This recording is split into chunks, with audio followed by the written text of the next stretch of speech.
La hechicera. Los secretos del inmortal Nicolas Flamel de Michael Scott.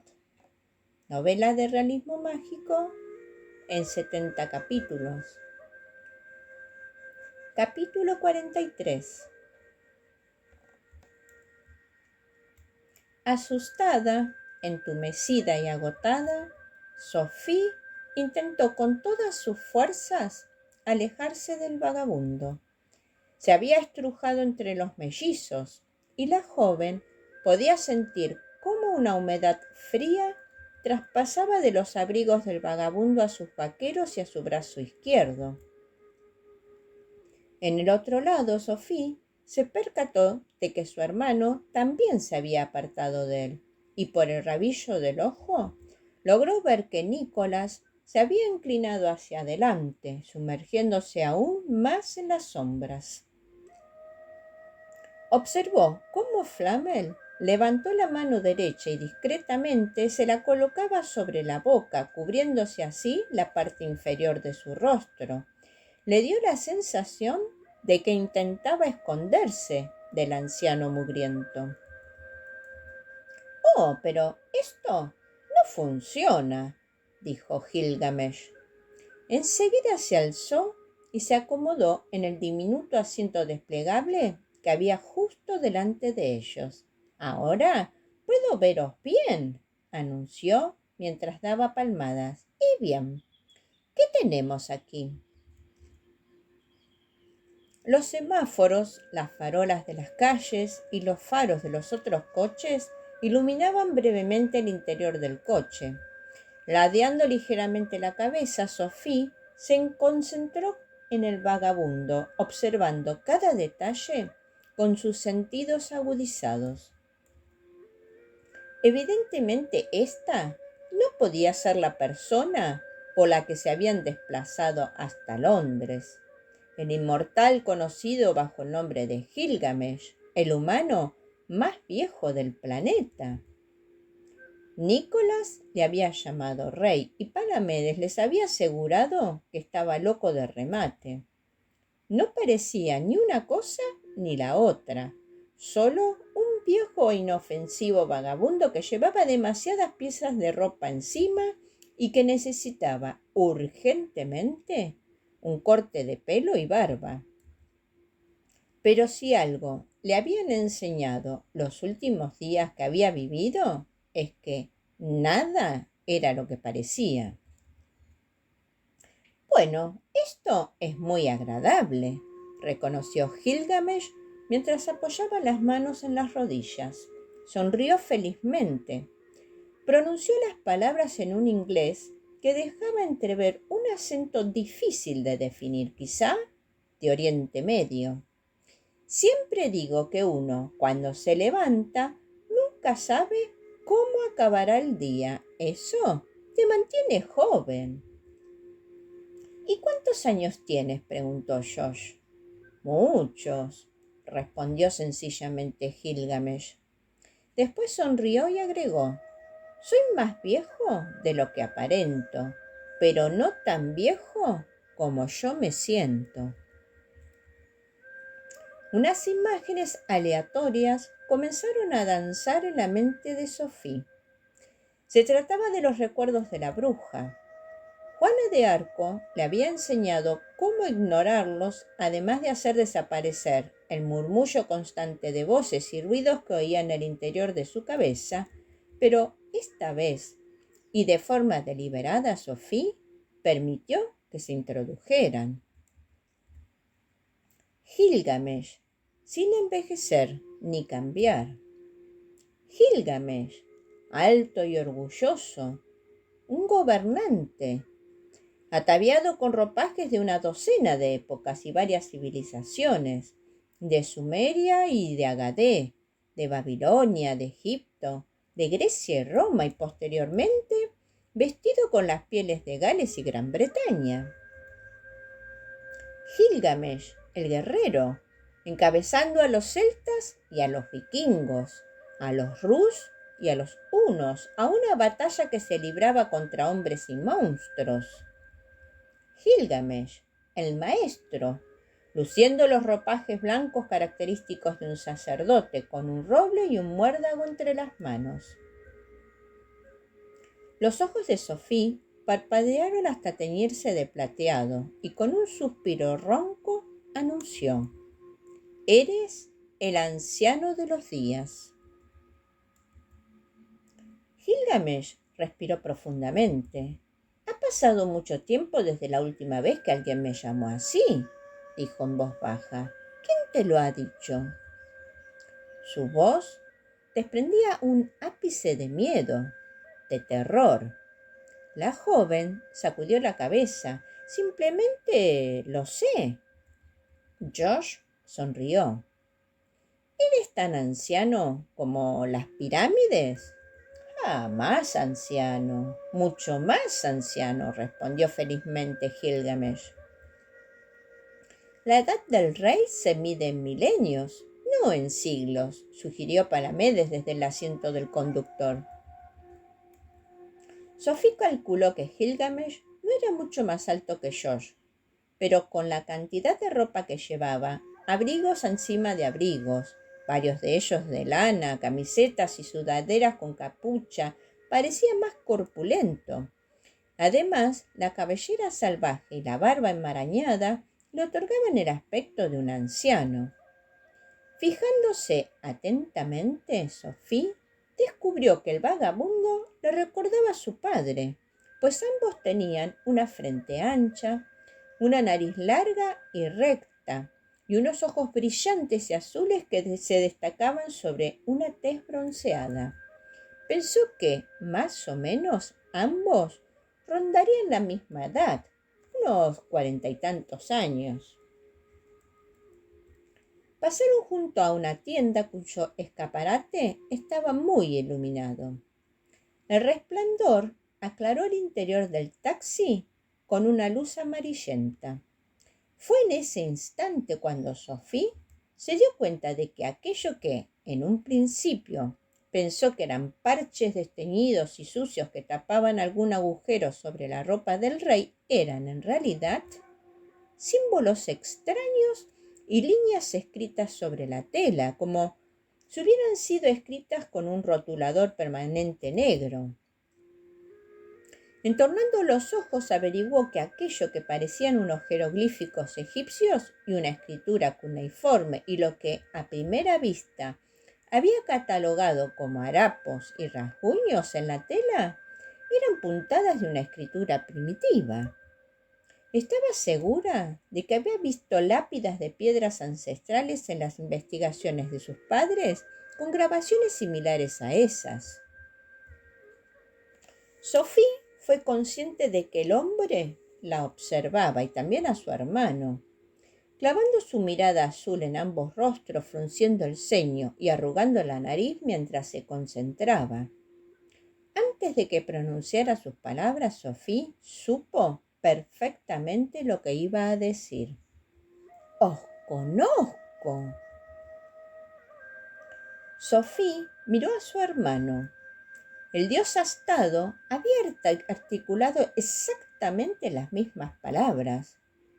Josh se percató de su mirada, apretó los labios para mantener la boca cerrada y sacudió ligeramente la cabeza. Era un gesto que utilizaban cuando eran pequeños. Le estaba indicando que no dijera nada.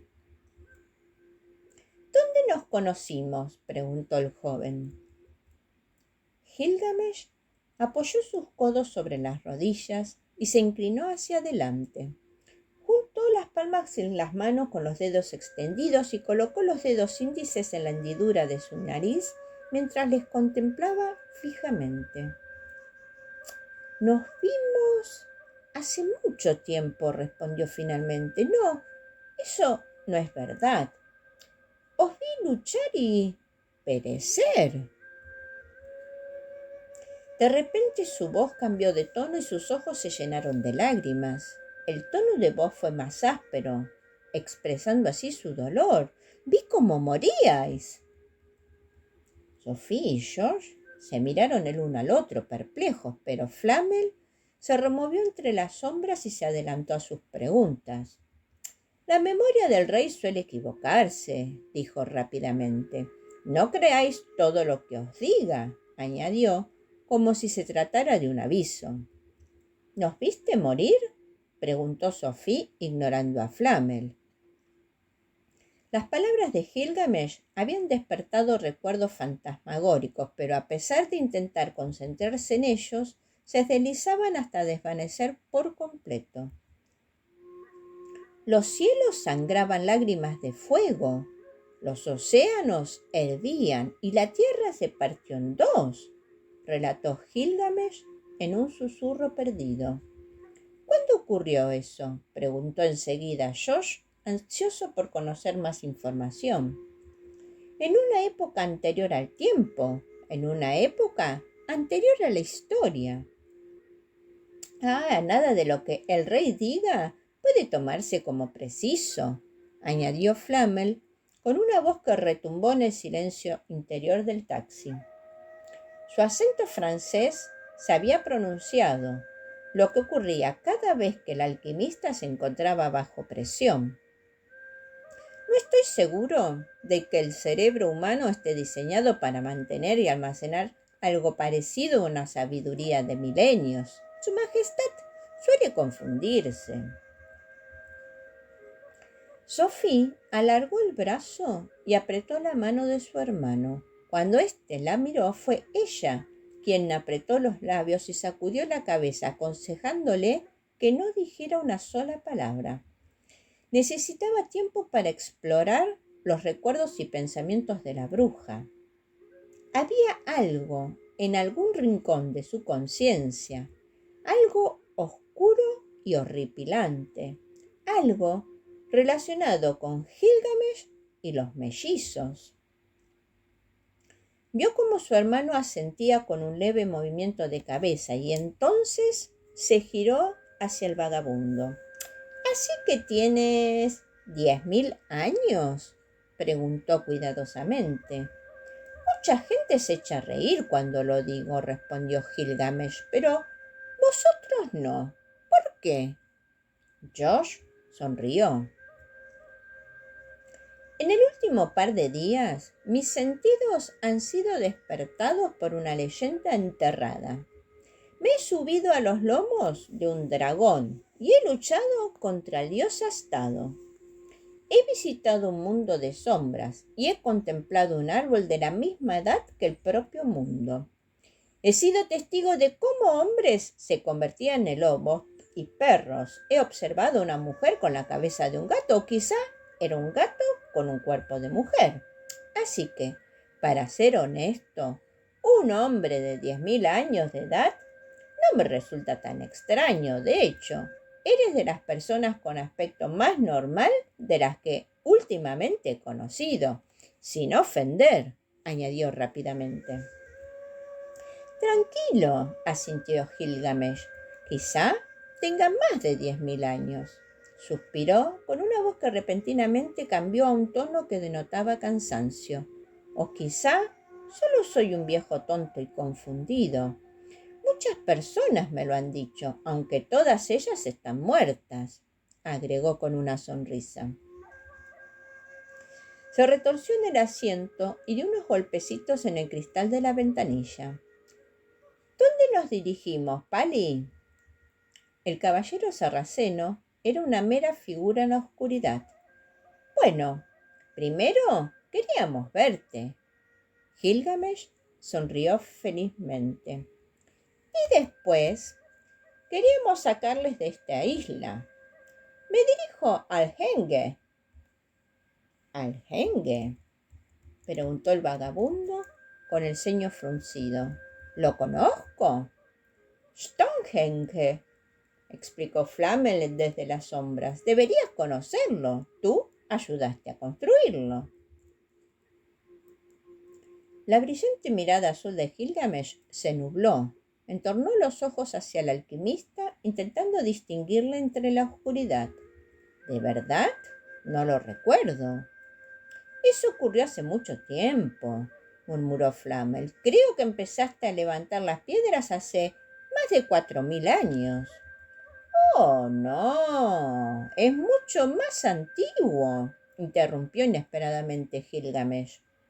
Empecé a trabajar en ello al menos 1000 años antes, y ese lugar ya era antiguo incluso en aquella época, dijo, mientras su voz iba perdiendo intensidad. Se giró hacia Palamedes y preguntó, ¿por qué nos dirigimos hacia allí?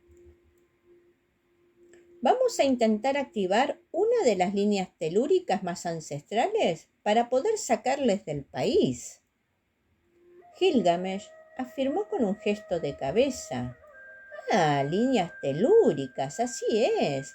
Hay muchas líneas telúricas en Salisbury. Es una de las razones por la que levanté ahí las piedras. ¿Por qué queremos sacarles del país? Porque estos mellizos son el sol y la luna, y los oscuros inmemoriales les están persiguiendo. Esta misma noche han hecho regresar a un arconte a esta tierra. Hace tan solo 2 días, Nighthawk arrasó la ciudad de París. Tú sabes lo que eso significa. La voz del rey se alteró. Ahora adoptó un tono más frío y formal. Han dejado de ser precavidos. Eso significa que el fin está a punto de llegar. Y muy pronto. A punto de llegar otra vez, añadió Nicholas Flamel. Se inclinó hacia adelante mientras una luz ámbar le alumbraba el rostro, tiñéndolo del mismo color de los pergaminos antiguos. Las sombras realzaban las arrugas que se le habían formado en la frente y enfatizaban las bolsas en los ojos. ¿Podrías ayudar a evitarlo? ¡Alquimista!, exclamó Gilgamesh mientras abría los ojos de par en par. ¡Palamedes! ¿Qué habéis hecho?, gritó con voz alta y salvaje. ¡Me habéis traicionado! De repente, un puñal de hoja negra apareció en la mano del vagabundo. La luz destelló sobre el arma y un segundo antes de que el rey la clavara en el pecho de Flamel. El gran rey de la ciudad sumeria de Uruk, llamado también Istúbar, gran héroe de la mitología mesopotámica, en esta novela nos trae al presente su fuerza e impronta que no dejan de impactar. FIFA y la Cuentacuentos agradece de corazón a todos aquellos que con PayPal realizan su donación y colaboran en difundir esta sana tradición.